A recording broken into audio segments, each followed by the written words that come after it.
evening, George Hankins, Trapboro. The more I tried to compose a articulate written response, I just thought I'd speak from the heart because that's most the way I work.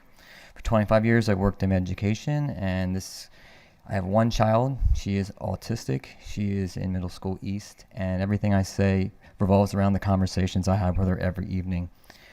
Over the last couple of years, we've had to have many conversations with my daughter, and we've had to begin to express to her things that are changing in this world.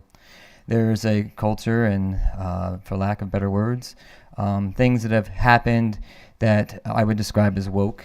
And what has happened is that my daughter has had to grow up much faster. She doesn't understand things like other kids because she is developmentally delayed and behind many kids in terms of the social emotional. She may do very well academically, and if you look at her IEP, she does not have any of those things in there that may say that she can't be included in every single thing.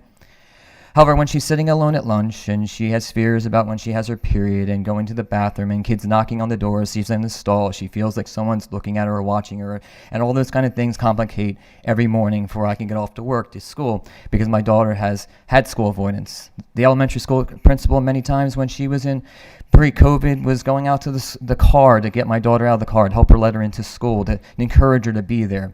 And certainly things changed as COVID, because certainly we know that the situation was different. And being my daughter received a mass exemption in April of 2020 from her pediatrician from CHOP, there was no discussion. There wasn't a problem because she had specific needs. But when I have to tell my daughter that things that maybe she's taught at school are different than what is being shared with them, and that there's teachers that support Policy 720 and they're openly sharing that it's not that big a deal to her, I have to tell her that we as a family feel things differently. So my thought I wanted to share is this. I've had to tell my daughter that there could be boys in the bathroom if the policy was to be changed, and certainly that is the possibility. And I'm talking about biological males. I understand people use different nomenclature.